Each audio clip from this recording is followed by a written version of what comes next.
Okay, all right, it looks like everything's all ready here, so we'll go ahead and get going with the work session before the meeting.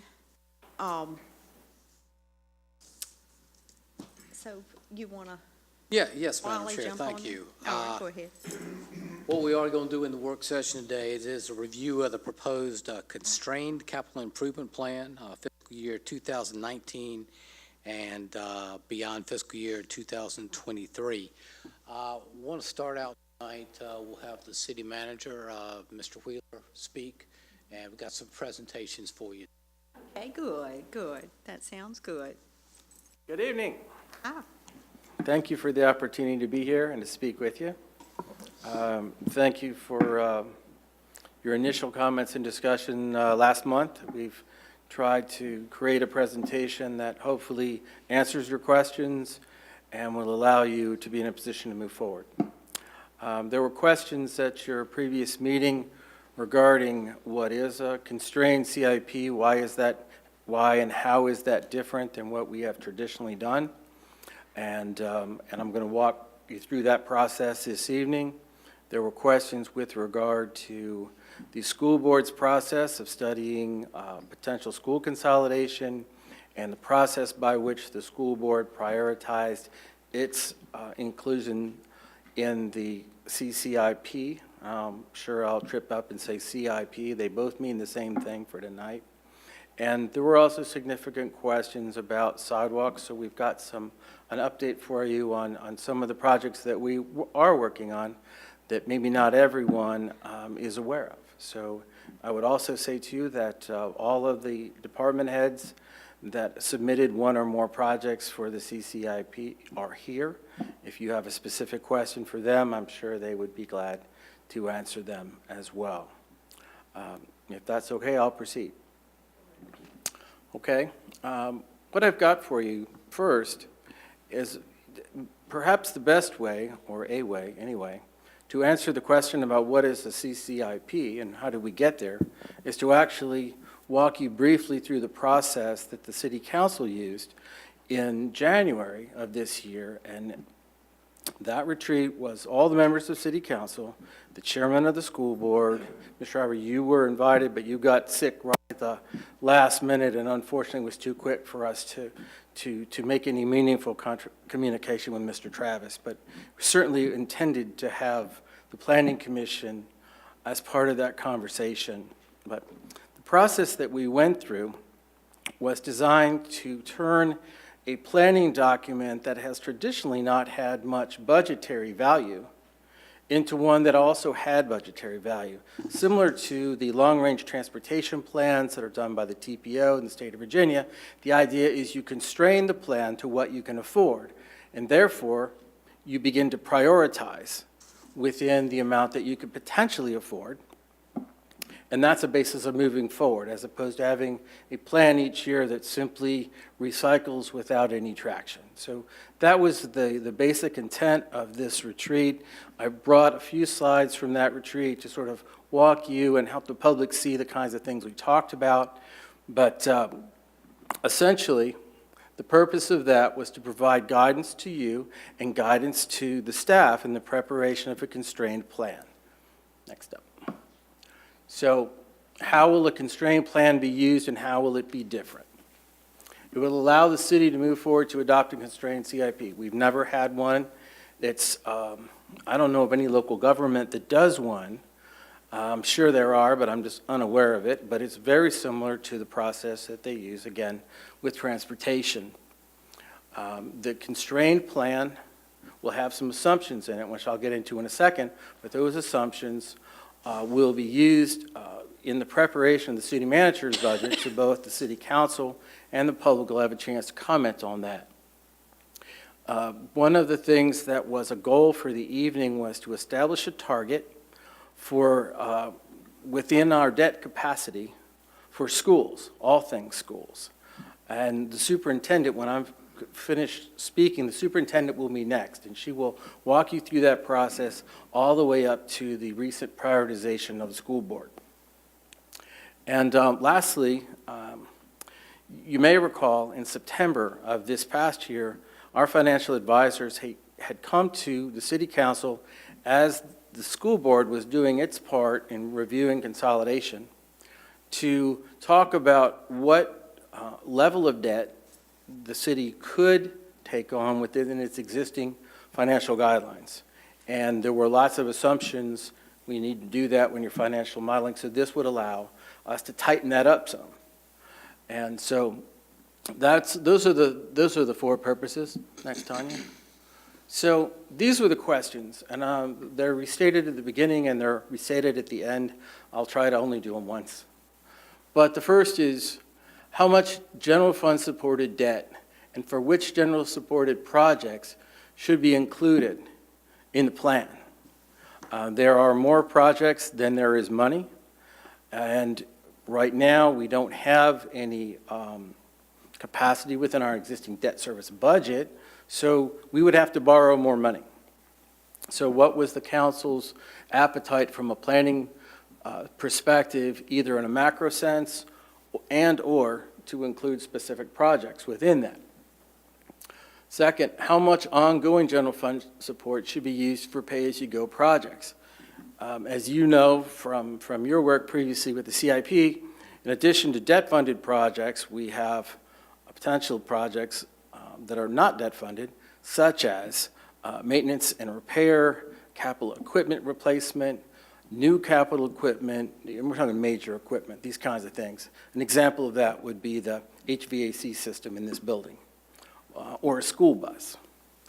Right now, within our base budget, we don't have any ongoing money that's set aside. There's no portion of the tax rate that is set aside that naturally goes into the capital improvements plan each year. So the question is, how much, if any, should we allocate that for the purpose of the constrained document? Again, the constraint allows us to prioritize. So we walked through, and these were the project numbers of the day we did them. They may or may not have changed a little bit since then. But what you'll see on the left-hand side were the 5 options with sub-options that were being considered by the school board relating to the middle school. The school board had previously met with the city council towards the end of last year to provide its recommendations on consolidation. And from that, they moved to how best to renovate the middle school. And you see those options. The superintendent can speak to all of them. Other issues relating to schools that were proposed for debt funding, you see the one footnote at the bottom. Other things that would be normally capital maintenance types of things, roof replacements, primarily, well, exclusively in this case. You'll see that in addition to the middle school, there were a bunch of other needs. And if the city was going to potentially leverage all of its debt service capacity, everything needed to be taken into account and prioritized within a nominal budget set forth by the council. Next up. On the city side, we had 2 large projects requested for debt. One is a public safety building, which is a combination police building, emergency operations center, and fire department administration building.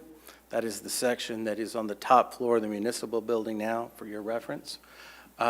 Additionally, as I know you're aware, we have a significant unfunded mandate requirement to meet the Chesapeake Bay TMDO. That's been something that's been in our CIP for a few years, and we have significant expenses ahead of us.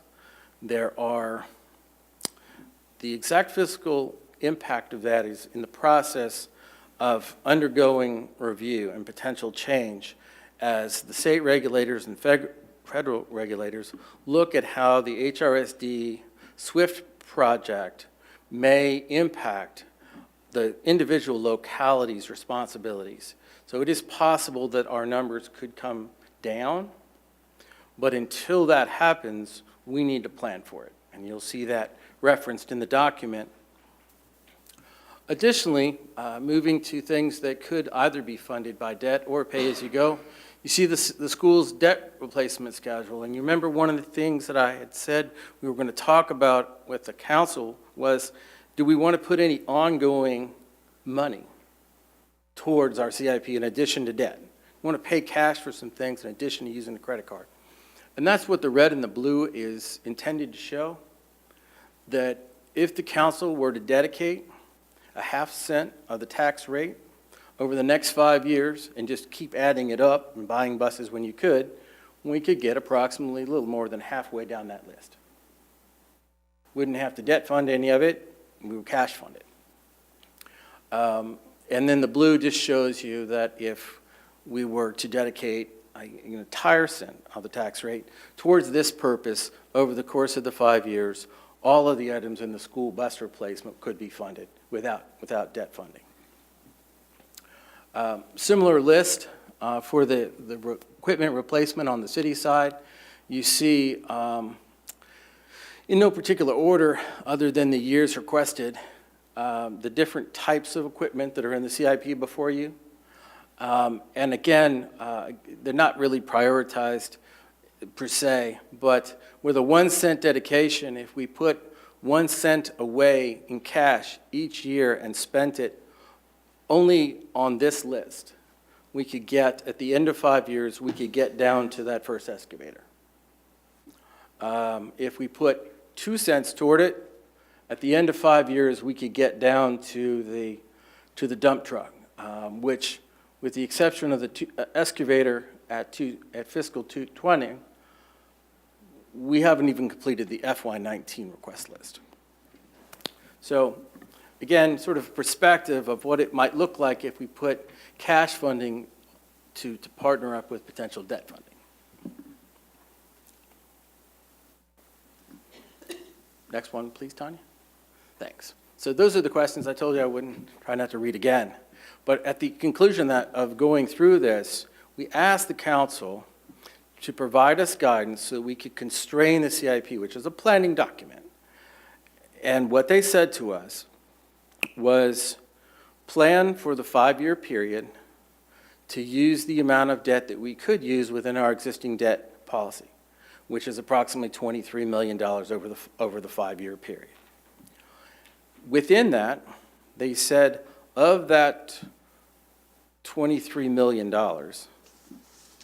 20 of it should be initially reserved for schools. And within that 20, the school board needs to prioritize everything that it would need out of the CIP. So buses don't get to sit to the side, or roof replacements. Take the potential bundle for planning purposes and prioritize it. Schools have done that. Superintendent will speak to it. On the city side, that left a remaining $3 million of potentially programmed debt funds over the 5-year period. What you'll see, what you saw in the document before you, is very limited use of that in the first year on the city side of it.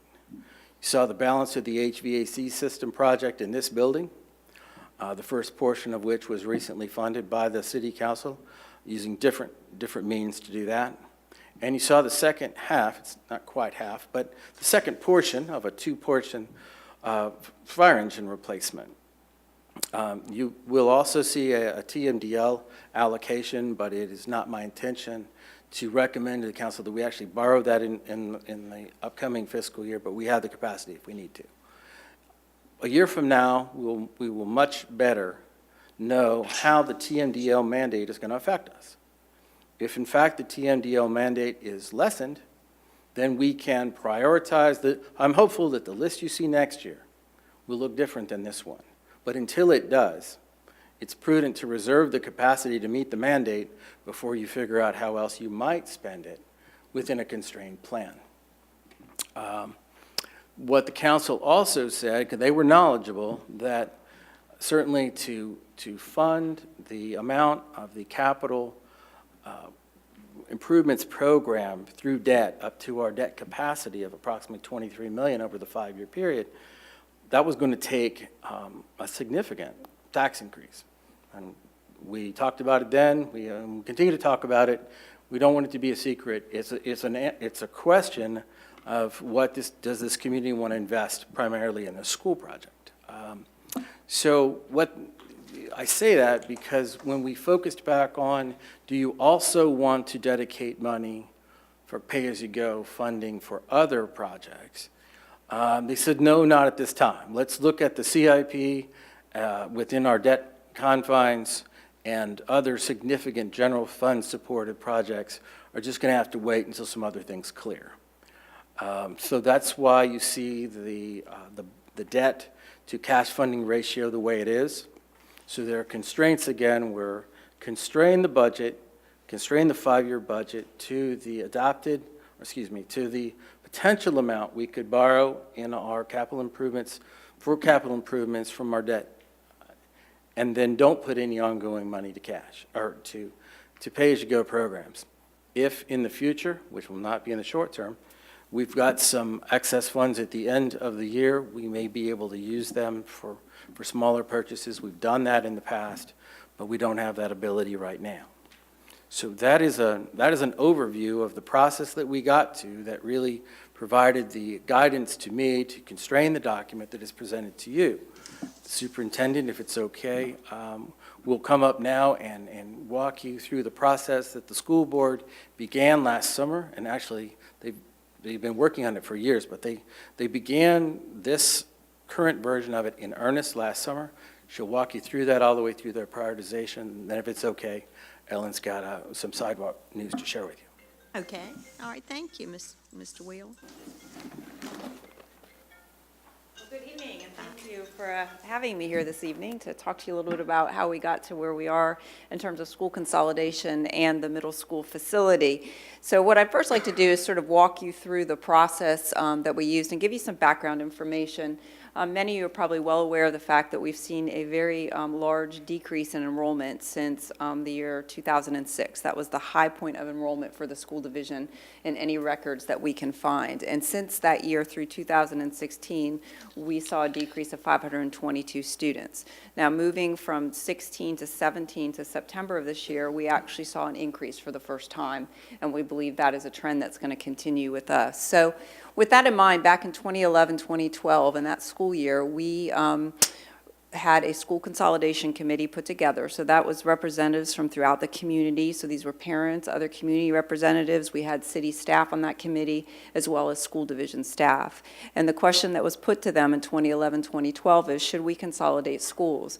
Keep in mind, too, that this was in the height of the recession when we were seeing extensive budget cuts, primarily as a result of the loss in state funding that we were experiencing. So the look at consolidation was a way to see whether or not we could actually save funding by consolidating schools to try and help us through the recession.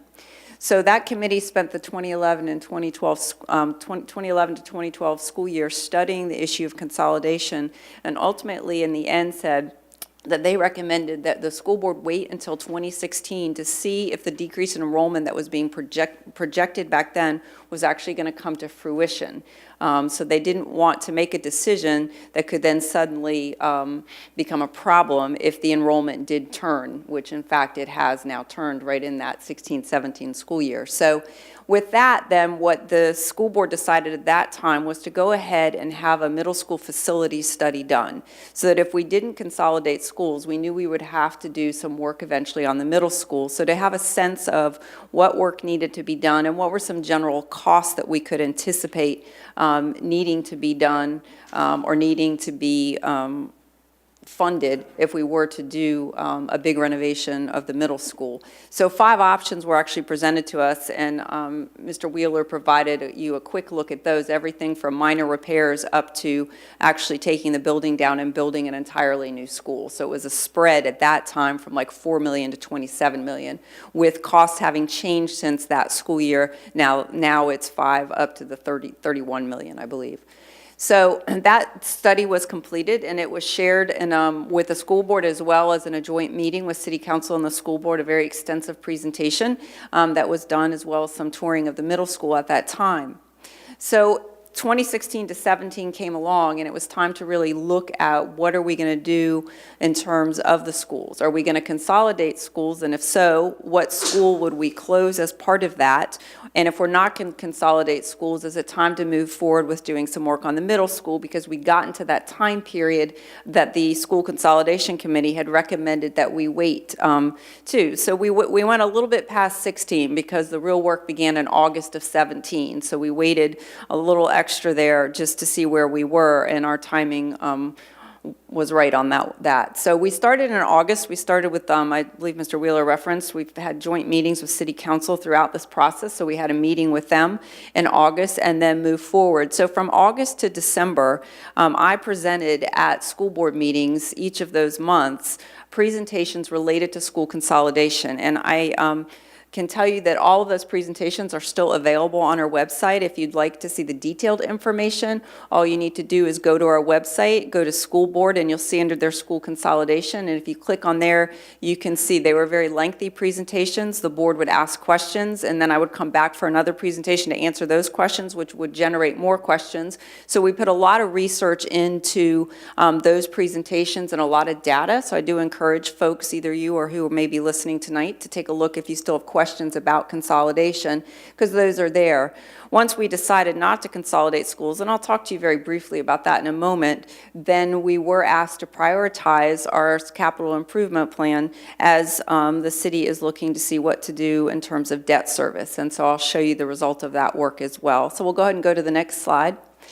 And this is the trend data from the Weldon Cooper Center. So this is the Weldon Cooper Center is located at UVA, and this is the center that does all the demographics for the state of Virginia, both for the General Assembly as well as for school divisions and other entities across the state. So they are a research organization, and they have formulas that they use to make these kinds of projections. So I just want to reassure you, as we're looking at this, we went to the people that are able to do this kind of work and do a good job at it, and each year they do provide us with a projection as we go to do budget preparation. The key number to look at here is if you look at the 2027 to 28 school year, I know this chart is very small, but if you look down there, you see in red the number 2571, so 2,571 students. In 2006, we had 2,600 and 2 students, and that was our high mark. So what the Weldon Cooper Center is projecting here is that within 10 years, we're going to be almost where we were when we had the highest number of students in our school system. And because we've started to see that increase already, we're confident that we're going to see an increase. Know that city staff was incredibly helpful with us as we worked with Cooper Center, because they were able to provide to us the information about housing developments that have just come online, so we could then determine how many students we got from those housing developments, and also what's projected in terms of build out in some other areas of the city. And we were able to provide some of that information to the Cooper Center, which helped them as they made this projection. So they had a lot of data from us, and I do thank our city staff for helping us through. So this is a very big reason for the school board's decision not to consolidate, because of the fact that they believe, based on all the data that we have, that we are going to see an increase in our students. So if we go to close a school, then we may have an issue that now we need another school once we get our student population up to that number. Another factor went into it as well, and I'll go ahead and go to the next slide. And that was, if we consolidated schools, and this was something the School Consolidation Committee in the 2012-2013 school year talked about too, is where would we put our students? Because here's the situation in Poquoson that doesn't exist in some of the bigger divisions. If you're in a bigger division, let's say you have 8 elementary schools and you decide to close one, you can shift students from that one closed school amongst the other 7 elementary schools that you have.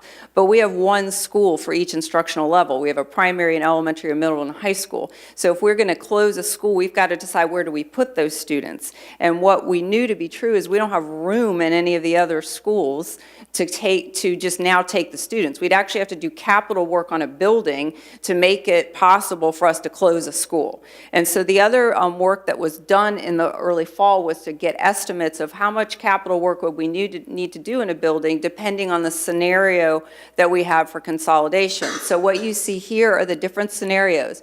And know that these scenarios were requested by the board, but in one case we also had a community member who asked about a scenario, and that became one of the scenarios that we ran as well. So I want you to know that throughout this throughout this process, we were getting input from community members, in part because we were televising and really pushing out information about the school consolidation discussion.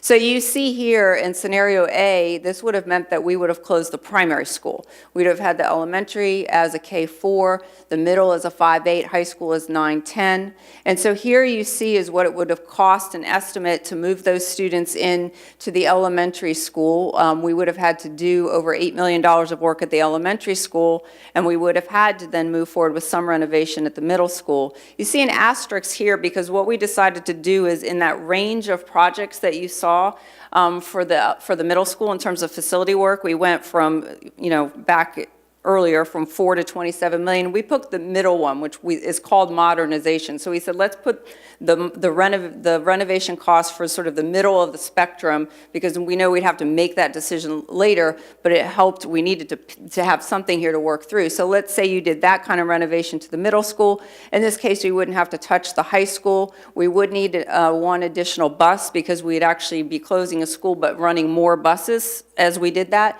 So that option would come at a cost of over $24 million. Option B would have, again, taken the primary school out of use, but what we would have done then is gone pre-K through 5 at the elementary schools, left the middle school as 6 through 8, and then 9 through 12 at the high school. So you see here that's going to cost more for us to expand that middle school out for another grade, so that would put us at over 12 million. Again, the renovation using the middle number, 15 million, and now we need 2 additional buses because we'd have so many students on that elementary run for a cost of over $28 million. Option C actually kept the primary school in action, so it would have been a pre-K through 2 school with then the elementary being a 3 through 7. The middle school would have been taken offline, and this would call for moving 8th grade to the high school. So you see here now at the elementary school, the cost is even greater, and that's because we would be moving middle school programming into the elementary school, which would mean we need to build some additional facilities or do some things differently to have that kind of programming.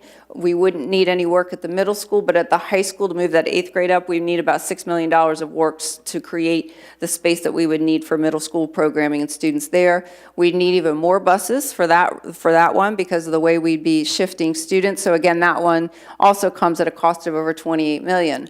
Option D was also with the middle school taken out of service, so it would be leaving the primary school as it is, the elementary school 3 through 8, so you'd be putting all of the middle school in the elementary, high school 9 through 12. So you can see here again, the elementary school now is a cost of over 27 million because you're moving an entire middle school into the elementary school, and then you see down here the additional buses required, so a total of 27 million would be needed for that. And then the last scenario was to make the primary K through 3, and then the elementary school to move pre-K to the elementary, have it 4 through 7, with the high school again absorbing 8th grade. So you see the elementary school expansion would be over 13 million, 6 million for the high school, and then 180 in additional buses, so that's over 23 million. So what you can see here is that we would have had, if we had moved forward with consolidation, a tremendous amount of capital costs.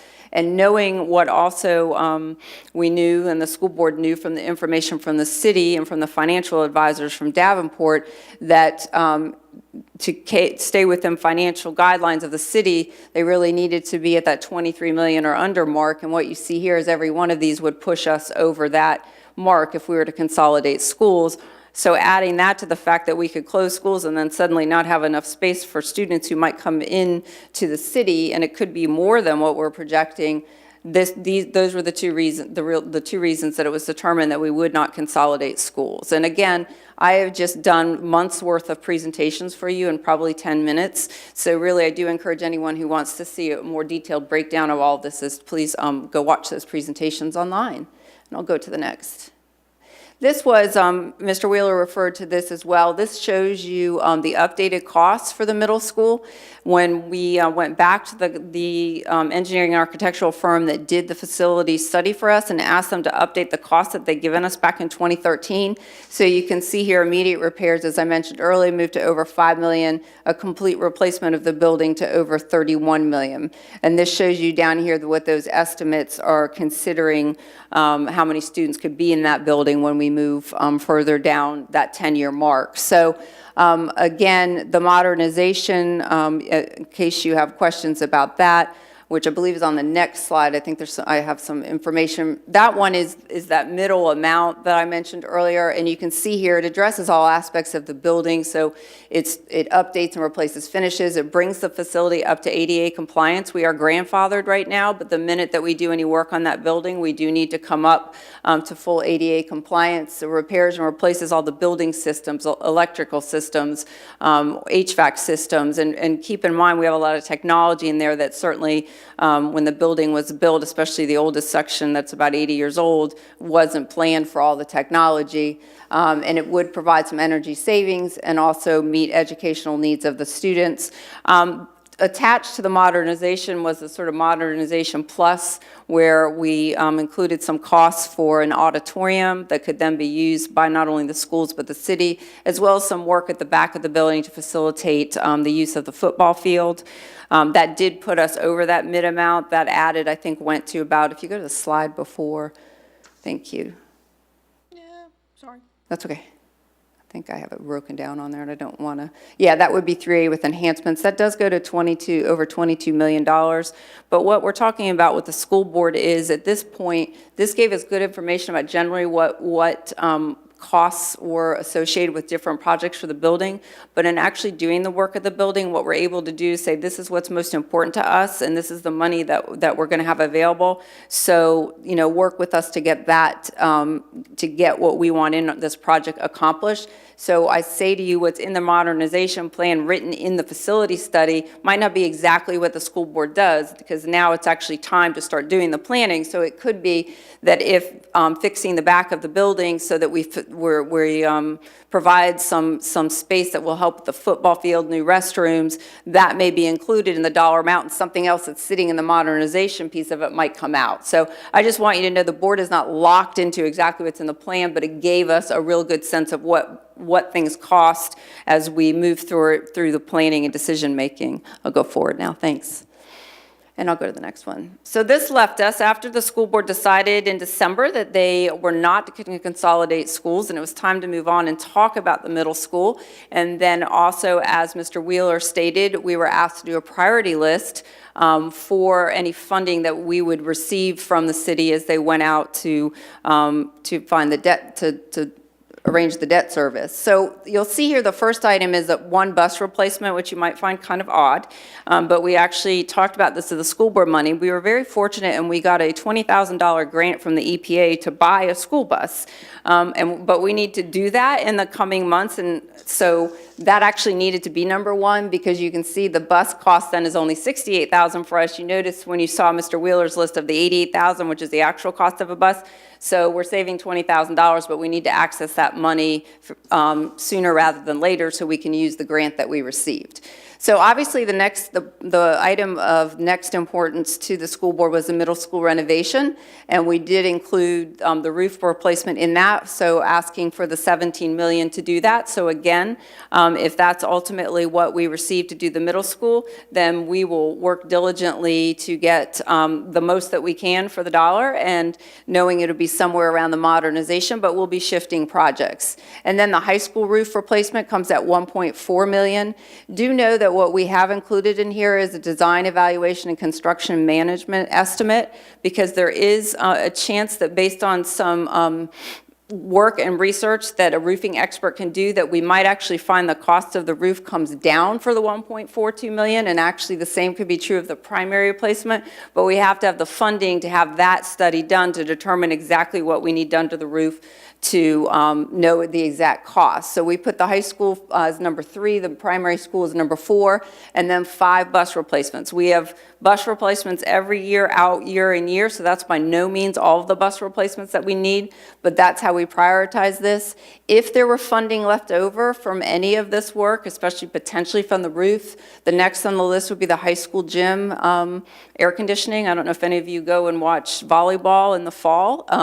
Even on an odd, warm winter day, basketball, there is no air conditioning in the gym, so we have people in the community even that have asked about that. So that would be a cost at about $183,000, and that totals the $20 million that the city is looking towards funding for us. So, and that concludes my presentation. Thank you, Dr. Parrish. That was welcome. very enlightening. Thanks. Have any questions of Dr. Parrish? Before she sits down, I guess maybe Yeah. she may be the one that, or you want to just wait and, okay, yeah, we've got one more, but I didn't know if there's any I'll be big here. question. Okay, she'll be here. All right, Ellen will. Okay. All right. Aye.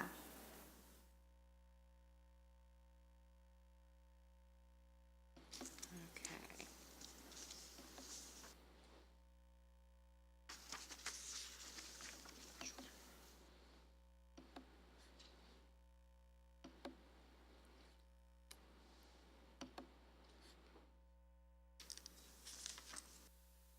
You'll bear with me for a minute. I'm finding my presentation here.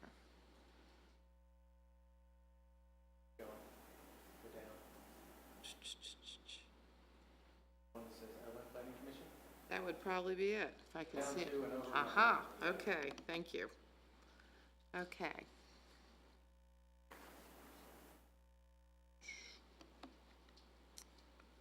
From beginning. Okay. Yep, okay. Okay, good evening. I am here tonight to give some good news because we are actually doing some sidewalk projects. And these are the first new municipal sidewalk construction projects that we've done in quite a few years, at least in the 17 years that I've been a city employee. So I am very pleased tonight to tell you that we've received funding in recent years, and we're about to start some work, or we're doing some work. These projects are also good because they're located along major corridors, and they're extending existing sidewalks and connecting those to destinations that we think might be popular with our citizens. As a result, we're doing some highly visible work, and hopefully that will be used quite a bit, and that will in turn hopefully grow support for future sidewalk projects. Okay. The first project is part of the Wythe Creek Road South Widening Project. And, if I can make the, excuse me.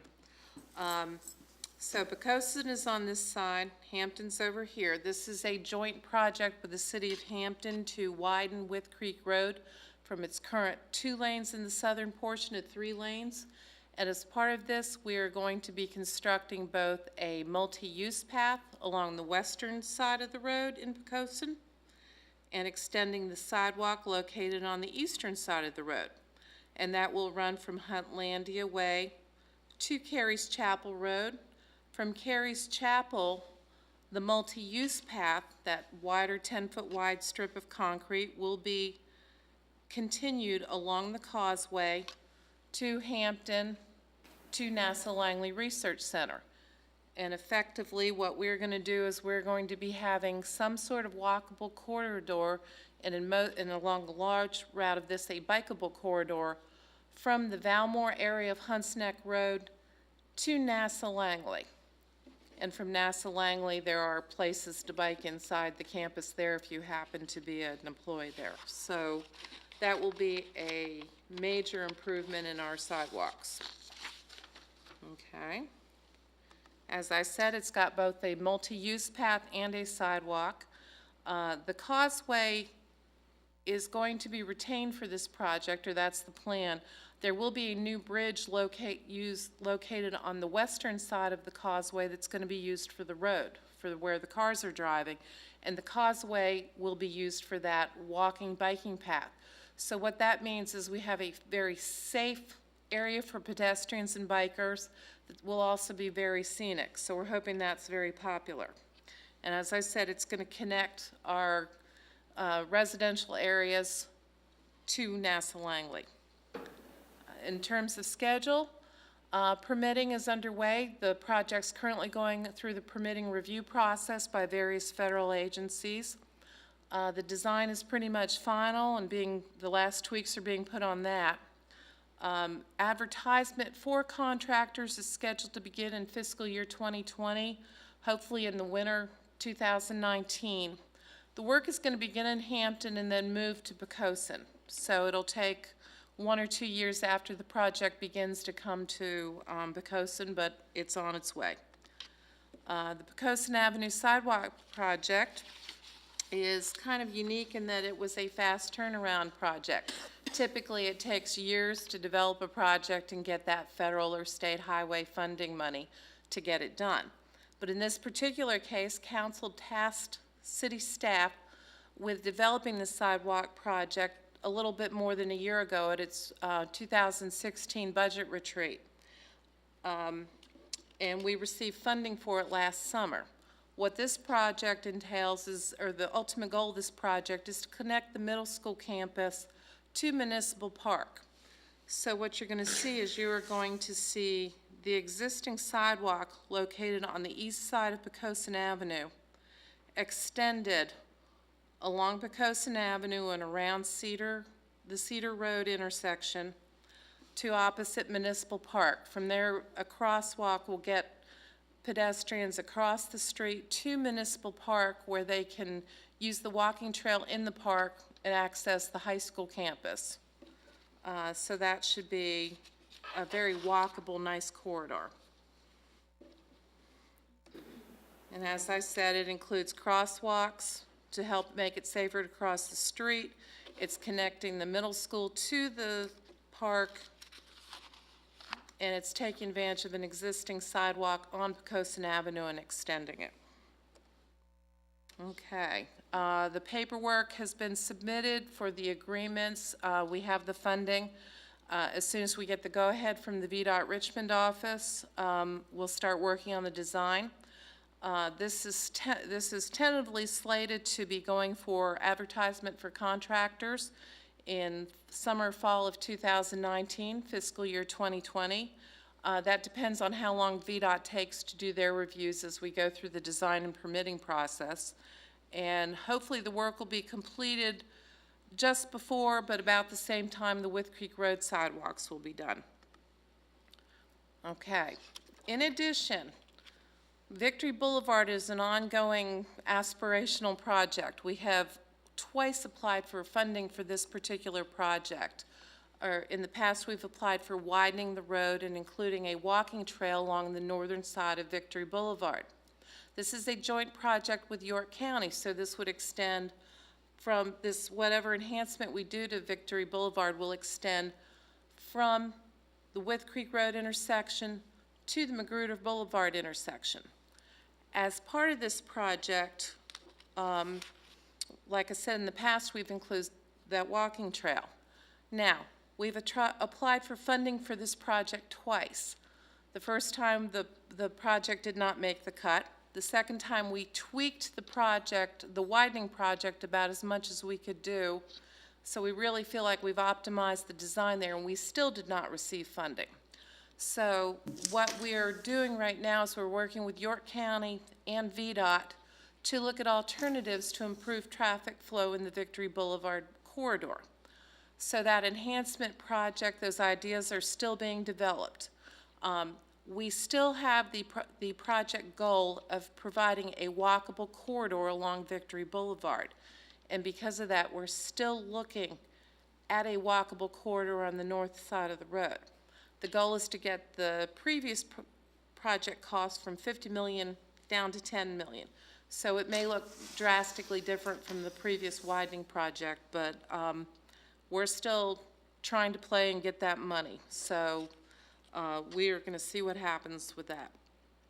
As I said, the project goal is still, or the concept is still under development. We want to get some sort of walkability on that route. The schedule for that project all comes down to when and if we receive funding. But it's still out there on the table. So those are the projects. In addition, I mentioned that we have more money to improve the walking trail on South Lawson Park. That starts a year from this upcoming October. And those are our current projects, so. Okay. For the presentation.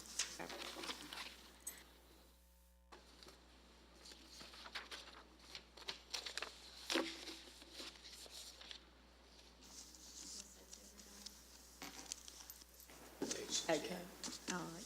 So I guess, okay. Okay, now, we've got a few minutes.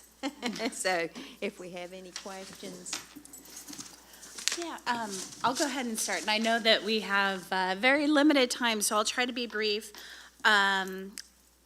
Commissioner Lee Fenigson also submitted some questions, so I'll try to at least touch on a couple of these. With regards to the last presentation, in conjunction with the school presentation about buses, one of my questions will be with these sidewalk improvements, particularly around the schools along Poquoson and Little Florida, will that help eliminate the need for some of the school bus stops? Is it expected that students will take some of these new sidewalks to the schools, or will that have no impact to the buses? I'll be completely honest, it's not something that we've looked into. So it could allow a few more students to walk. I don't think it's going to dramatically impact the number of buses that we have per se, but certainly it might open that walking zone up a little more than it is. So, thanks. And then another question that both myself and Lee had is as far as the road and drainage goes, I know that there has been a lot of interest in the citizen survey for the replacement trees to be planted along with Creek Boulevard. And I know that a plan was at least a couple years ago to replace them and more with crepe myrtles. And I haven't seen those in any CIPs as far as kind of a with Creek beautification or replanting the trees. I don't know if those would go into a CIP or another funding source, and if there's any plans to replace those trees along that corridor. Thank you for the question. The question about, do your questions in the order I think you asked them. Thank you.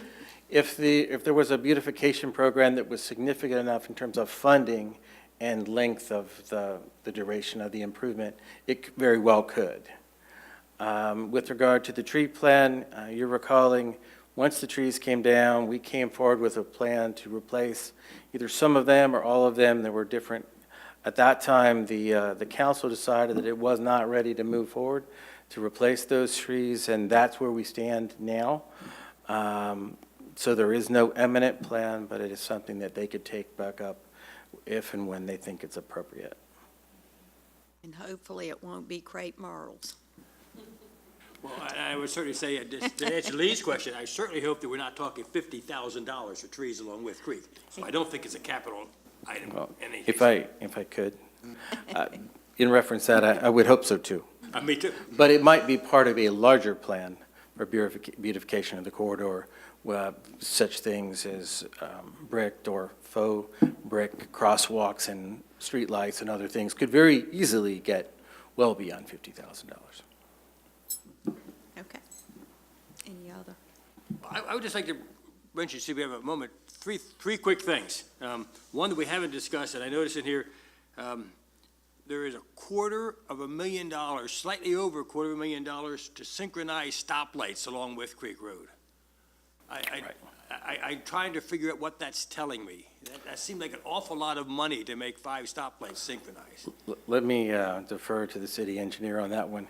Ms. Travis, you had 3 questions. Are they all traffic light questions? No, the rest are going to be to do with the school systems. Okay, well then let me, which order would you like these ladies? Ellen, you're up.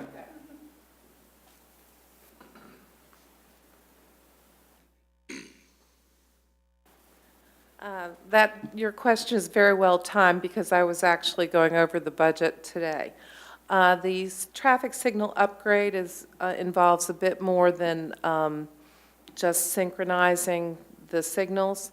I will tell you that we were looking at the budget today, and all the project goals we probably won't be able to accomplish, but it is a fully funded project. The money that's funding it is federal. It's congestion mitigation and air quality money, with the idea being that if you're timing the signals and getting the traffic to flow better, then what you're doing is you're reducing the amount of idling and improving the air quality. So that is fully funded. I wasn't around when the project was started, so I'm not quite sure what the genesis of it is. What we're looking at for project goals are, first of all, linking the project to Hampton's control center, because Hampton helps us with managing our traffic signals. So they'll be able to remotely control the timing as opposed to having to come out and do it. So that's helping the system run more efficiently. The second thing is we are going to upgrade our emergency vehicle preemption system, which is 20 years old. We are looking at the structural supports for the traffic signals to make sure they're in good shape, and also looking at maybe keeping some of the stoplights running when we have storms, emergency issues. So it's a bit more complicated. We'll see how the money pans out. And I guess with it. I just didn't notice the funding source, so I thought Right, that's- it is federally funded. We did receive funding through the regional project funding process. Okay. I don't want to go over time, so I have about 30 seconds. No, I don't think it's necessary you need to get up. I'm just going to make two comments, recollections. We've noticed a couple of years ago, and this is not a criticism. One of the projects that's on there in the high school is the locker rooms in the high school locker rooms. And at least it says the showers don't work. And we mentioned a couple times, and I don't know if it ever got to city council, but it certainly was a concern to this group that if we have showers that don't work in the high school, that's a sanitation issue. And I would really like to see that get some priority, if that is an accurate statement. And my only other comment would be, I realize that, the 900-pound gorilla here, of course, is the middle school and the school systems. And I fully understand we have to do something with that middle school. We've been through it. It really needs to be done. My concern would be, if I look at the math, it sounds to me like the school system was given $20 million. They subtracted the 2 roofs. They subtracted the buses. What was left over is $17,001,100, and that's what we allocate to the middle school. And if that's going to do what the school system needs, that's fine. But if it's going to leave us short, and I don't have any idea, but it's going to leave us short with such things as ADA or, mold remediation and any of those kinds of things, then I think we need to really rethink that. Because I think if we're going to only have one shot at this, and it needs to be a good shot. Yeah, I would say to you, the ADA requirements will be done, because as I mentioned, once you touch the building, you need to do that. So it really will do so much that needs to be done. So the board is comfortable with it. So it's 17 million is a bit over the actual modernization middle mark, so it does provide some of that cushion. The roofs are important projects. Just like, in your own home, you've got to redo your roof, and these roofs are older than most of your home's roofs, I'm sure. So they're important too, so that fit together in the well of that package of $20 million. So, we're confident that we're going to have a fantastic middle school when we're done with the project. Again, I'm not challenging you, and I certainly accept that. And this is the first I've seen Yeah. those figures, so quite frankly, before I saw these figures, I kept looking at $17,001,100. I say, where the heck did that come from, other than what's left over? Yeah. And It's connected to that study, so I thanks. thank you for that. You're welcome. Make one more, and sorry, and again, I know we're very low on time. I just, one question on another item in here was the city ditch safety and erosion project, where it mentioned to pave over the ditches and allow possible pedestrian safety enhancements with paving over the ditches. And I didn't know if the thought for that would be to provide a pavement surface that pedestrians can walk on, or perhaps that bicycles can go on. And part of the reason why I asked that is because I live exactly 4 miles away from my office in NASA, and I cannot ride a bicycle because even getting to Wood Creek along Little Florida, I just don't feel safe doing that. So I didn't know if this safety and erosion mitigation would allow some additional pedestrian or bicycle safety. And that's,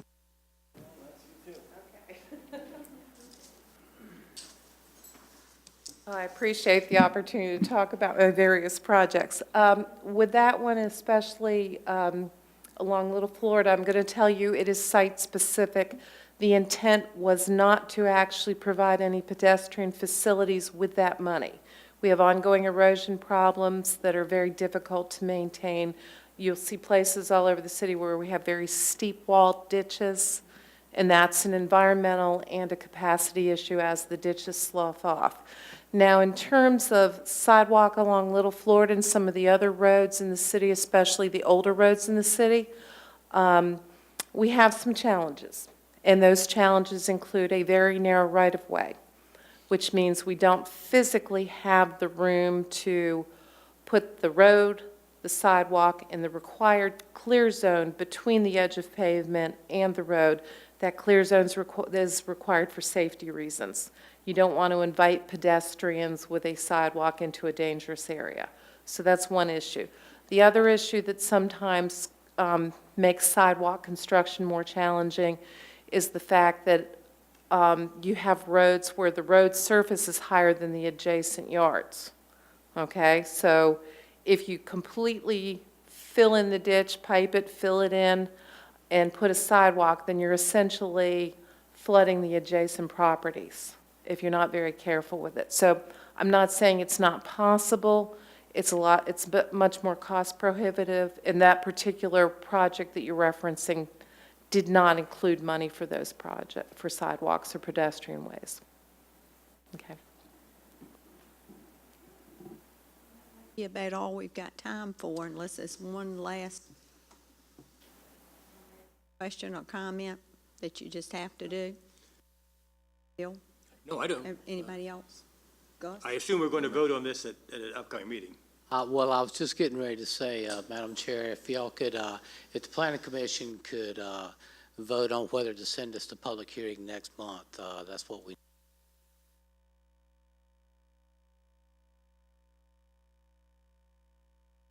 I think we need to get the public input at some point in time, so Yeah. unless there's big holes, I would say we take it to the public meeting. That doesn't necessarily say we're going to approve it, but I think we ought to do that and move along. I know that council needs to have our recommendations so they can act.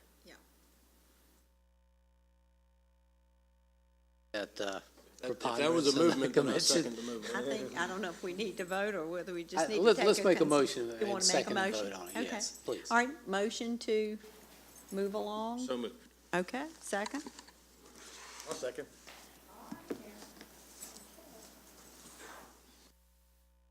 Commissioner Griebel? Commissioner Emmett? and in the next meeting, we would be able to have more discussions at that Public hearing, time. yes, Okay. ma'am, Aye. exactly. Commissioner Phillips? Aye. Commissioner Gaudy? Aye. Commissioner Travis? Aye. Chairwoman Shaw? Aye. That motion was carried by a vote of 6-0. Okay. Well, thank y'all all for coming tonight, and it was Appreciate that. very Do appreciate it. helpful. Thank you very much.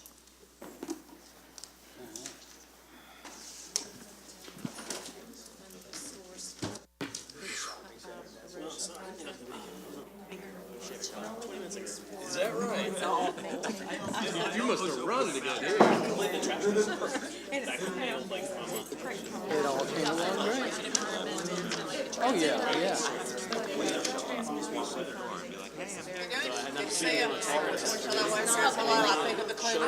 Yeah, I took a special flight to get here.